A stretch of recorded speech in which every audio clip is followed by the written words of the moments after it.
الشیطان الرجیم بسم اللہ الرحمن الرحیم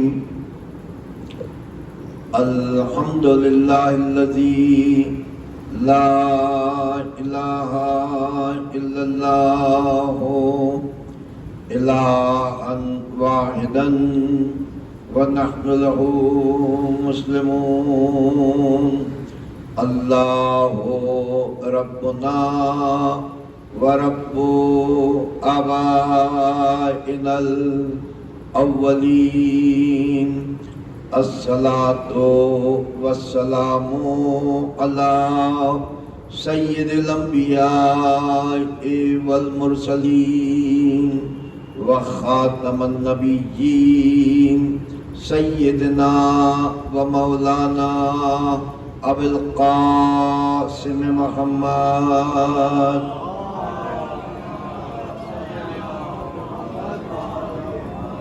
رسول اللہ الصادق الوعد الامین و اہل بیتہ الطیبین الطاہرین الحادیین المہدیین وندعو جميعا للحجت اللہم کل ولیک الحجت ابن الحسن صلواتک علیہ وعلی آبائہ فی هذه الساعة وفي كل ساعة وليا وحافظا وقائدا وناصرا ودليلا وعينا حتى تسكنه أرضك طوعا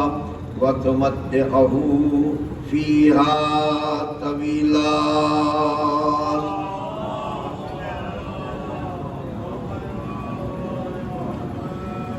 اللہم صل علی محمد وآل محمد وعجل فرجهم اما بعد فقد قال اللہ تعالی حق سبحانہ فی القرآن الحکیم بسم اللہ الرحمن الرحیم انما یرید اللہ لِيُذْهِبَ عَنْكُمُ الرِّجْسَ أَهْلَ الْبَيْتِ وَيُطَهِّرَكُمْ تَطْهِيرًا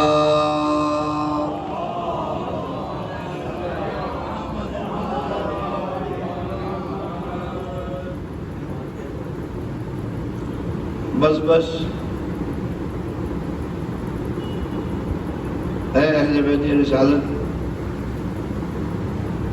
آپ ہی ہیں کہ جس کے لیے اللہ کا ارادہ یہ ہے کہ وہ آپ کو پاک و پاکیزہ رکھے جیسا کہ آپ کا حق۔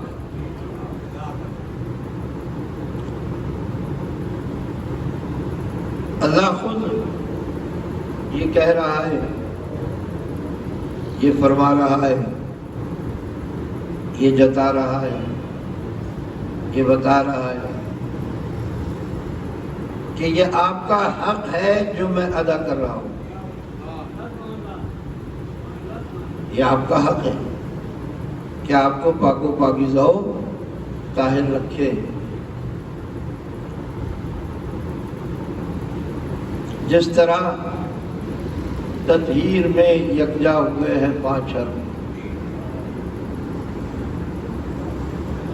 جس طرح تطہیر میں یکجا ہوئے ہیں 5 حرف، اس طرح ذات محمد میں سمائے پنجتن،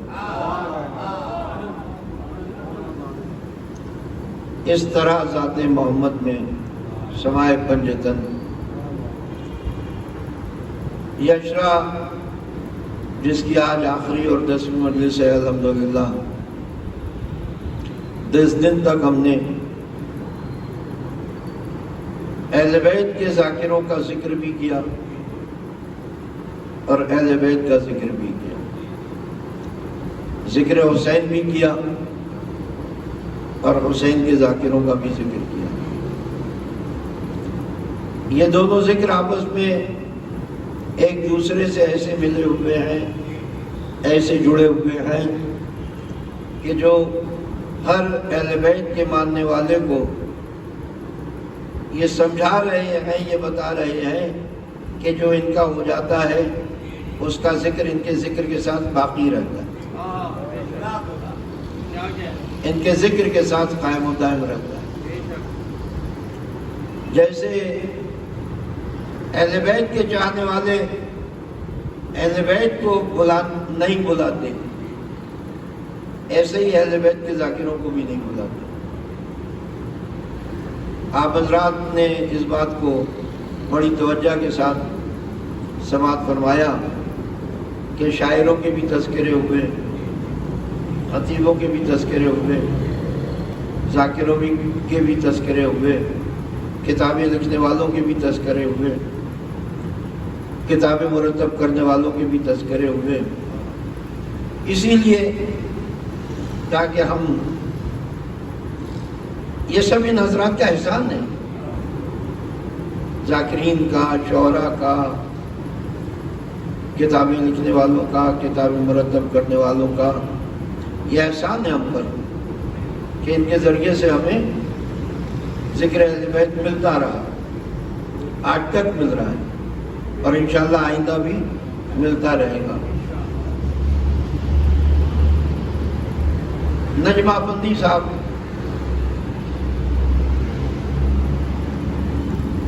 دو شاعر ایسے ہیں کہ جو پاکستان میں مدفون ہے۔ یہ بڑی اہم بات درج کر رہا ہوں، اس کے پس کردہ کچھ محرکات ہیں جو اس بات کو مکمل ہوتے ہی آپ حضرات کے ذہن وہاں تک پہنچ جائیں گے۔ دو شاعر ایسے ہیں کہ جو پاکستان میں مدفون ہیں مگر وہ پاکستانی نہیں ہیں۔ ان میں سے ایک نجم افندی صاحب کی ہے۔ نجم افندی صاحب ہندوستان سے پاکستان تشریف لائے اور اس بات کو یہی کہنا چاہیے کہ ان کی مٹی انہیں لے کر آئی، کیونکہ 2 سال کے اندر وہ پاکستان میں آنے کے بعد رخصت ہو گئے اور انہوں نے پہلی اور آخری محفل پاکستان کی مجھ غریب کے امام بارگاہ یا گھر یا محفل کہہ لیجیے وہاں پڑھی۔ وہی ان کی پہلی محفل تھی، وہی ان کی آخری محفل تھی، 15 شعبان۔ ایک زمانہ تھا متحدہ ہندوستان یا بر صغیر جس کو کہتے ہیں، کہ جب نجم افندی صاحب پورے بر صغیر میں نوا خوانی کی دنیا پر چھائے ہوئے تھے۔ حالانکہ وہ حیدرآباد سے تعلق رکھتے تھے، حیدرآباد میں رہتے بستے تھے، مگر اس کے باوجود ان کے کہے ہوئے دوہے ہندوستان کی ہر سلطنت میں اور ہر علاقے میں پڑھے جاتے تھے، حتیٰ کہ ان کے کہے ہوئے دوہے لکھنؤ اور دلی میں بھی پڑھے جاتے تھے۔ چند ان کی رسائی نظمیں اور دوہے، ان کو یہ کہا جا سکتا ہے کہ وہ بین الاقوامی شہرت یافتہ رسائی نظمیں اور دوہے، جس میں ایک منقب نوحہ ہے، رسائی نظم ہے، پیاسا رہا سبت نبی اے واحد نہر القمہ۔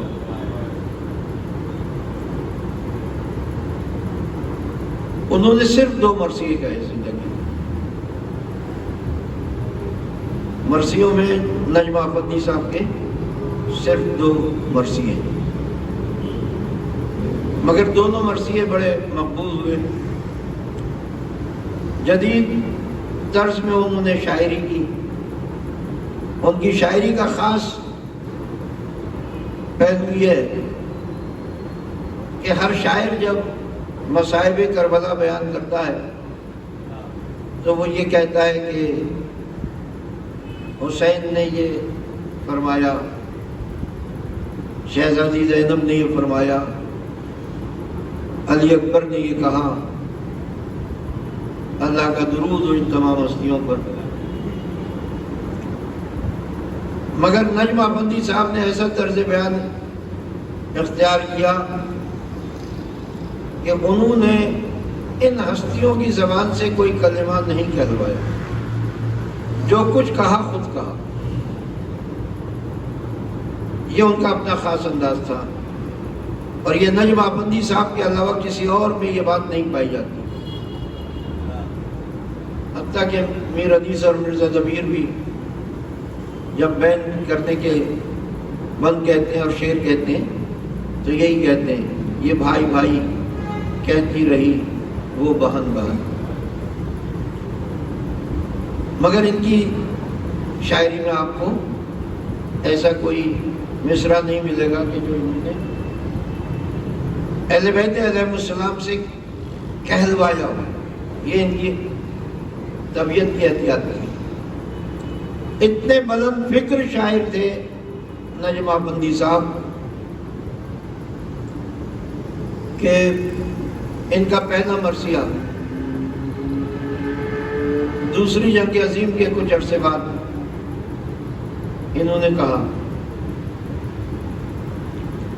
اور اس مرثیے کے وقت یہ ایک موہوم سی خبر چلی تھی،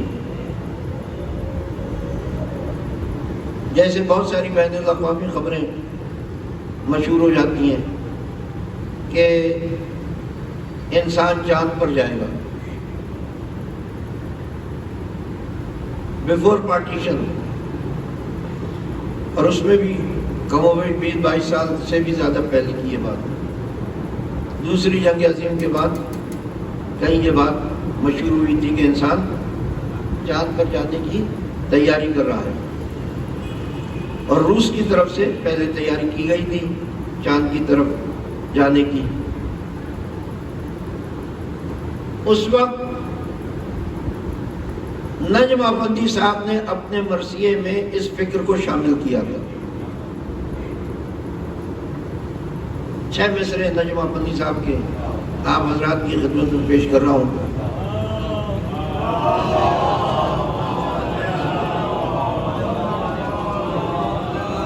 آپ حضرات جو بہت فاصلے سے بیٹھے ہوئے ہیں تھوڑا سا زحمت فرما کر آگے آ جائیں، بڑی عزت افزائی ہوگی.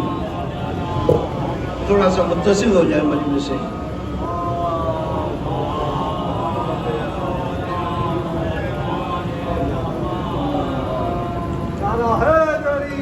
یا اللہ. اس وقت انہوں نے یہ 6 مصرے کہے تھے. سراج صاحب بھی آ گئے. ان کی موجودگی میں نجمہ بندی صاحب کے 6 مصرے پیش کرنے میں مجھے اور زیادہ عزت محسوس ہوگی.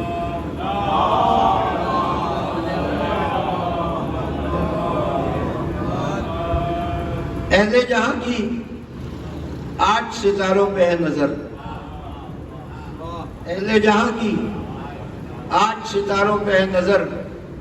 ممکن ہے کامیاب رہے چاند کا سفر. ممکن ہے کامیاب رہے چاند کا سفر. ہے اپنی اپنی فکر میں ہر قوم کا بشر.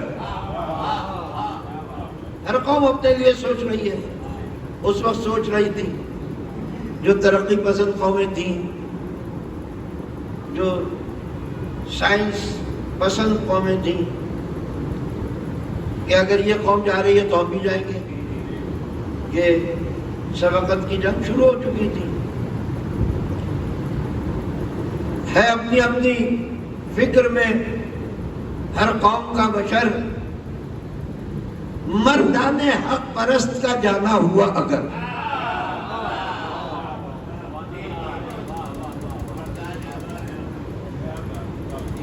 مردان حق پرست کا جانا ہوا اگر عباس نامور کا علم لے کے جائیں گے، عباس نامور کا علم لے کے جائیں گے، ہم چاند پر حسین کا غم لے کے جائیں گے۔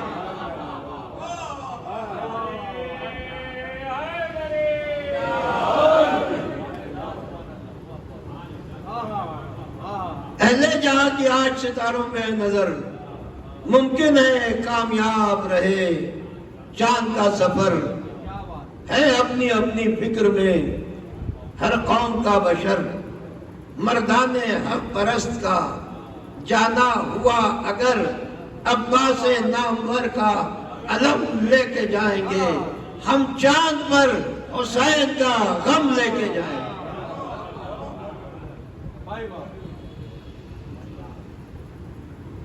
یہ نجم آفندی صاحب کی فکر تھی، اور در حقیقت یہ فکر اس بات کا اعلان ہے کہ اہل بیت کے ماننے والے کبھی کسی سے پیچھے نہیں رہتے، اور یہی وجہ ہے کہ آج بھی ان چوٹیوں پر، ان پہاڑوں پر کہ جن پہاڑوں پر پہنچنا بہت دشوار ہے، وہاں مکتب تشیع سے تعلق رکھنے والے کوہ پیما جب پہنچے تو ان کے ساتھ ان کے ہاتھ میں پرچم عباس تھا، اور انتہائی بلند ترین پہاڑوں پر یہ علی کے علم گاڑنے کی ایک بہت بڑی نشانی ہے کہ علی نے عام زمین پر پتھر پہ علم گاڑا تھا، علی کے ماننے والوں نے جا کر بلند ترین چٹانوں پر، پہاڑوں پر، برف کی سنگلاخ چٹانوں میں علم گاڑا۔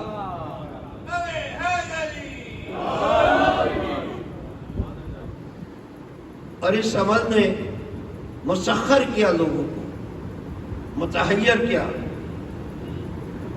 جناب اصغر درد صاحب اہل سنت حضرات کے عالم ہیں،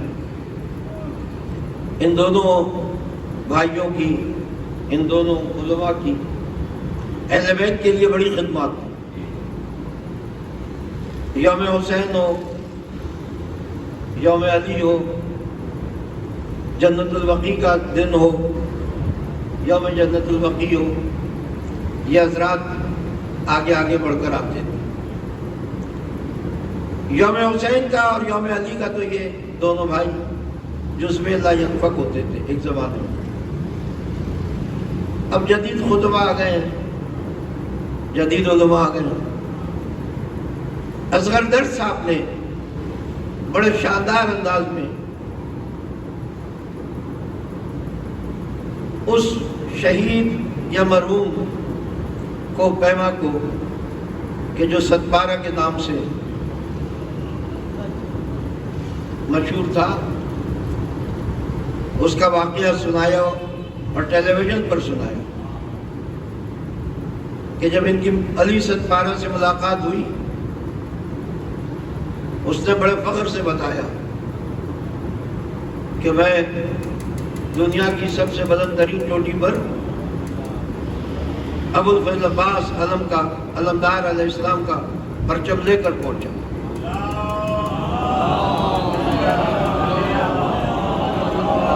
میں نے اس چوٹی کو سر کیا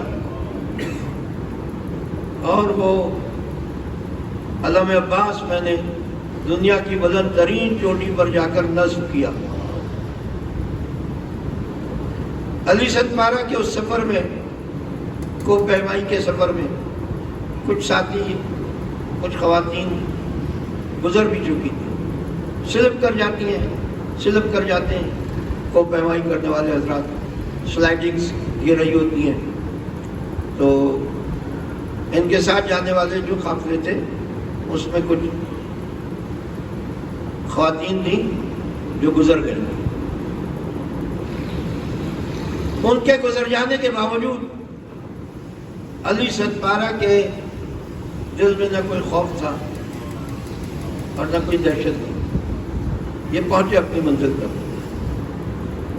جب ان کی ملاقات ہوئی اصغر درد سے تو اصغر درد نے علی ستپارہ سے پوچھا کہ تمہارے ساتھ کے کچھ لوگ تو اس سفر میں گزر بھی گئے. اور ظاہر سی بات ہے کہ جب کمپینینز گزر جاتے ہیں یا ان کو کوئی زحمت پہنچتی ہے تو اس کا ایک نفسیاتی اثر انسان کی اپنی ذات پر بھی پڑتا ہے. تو تمہیں کوئی خوف محسوس نہیں ہوا؟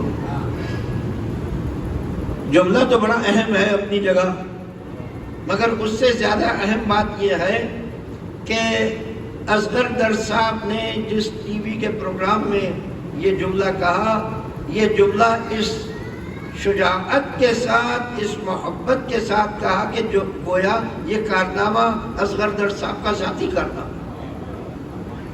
اور انہوں نے مخاطب کر کے کہا اس وقت میں موجود افراد کو کہ جب میں نے علی ستپارہ سے کہا کہ تمہیں کوئی خوف محسوس نہیں ہوا تو اس نے مجھ سے کہا کہ مولانا کیسا خوف اور کس بات کا خوف، جب ہاتھ میں عباس کا علم ہو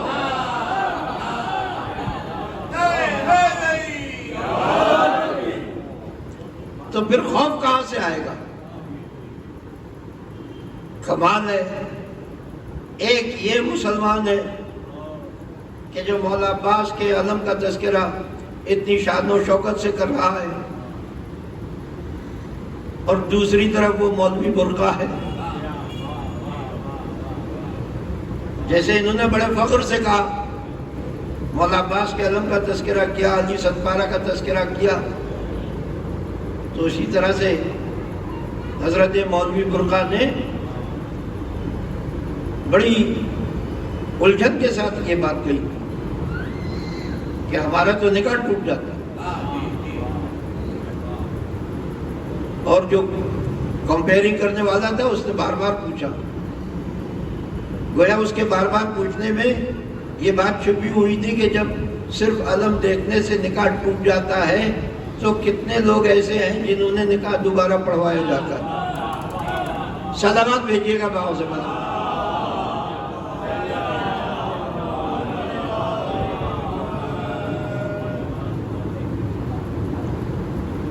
جو بھی مشکل کشا سے جلتا ہے، جو بھی مشکل کشا سے جلتا ہے اس کا مشکل سے دم نکلتا ہے، اس کا مشکل سے دم نکلتا ہے. رات بھر جاگے کل علم کے لیے، آج چھونے سے ہاتھ جلتا ہے.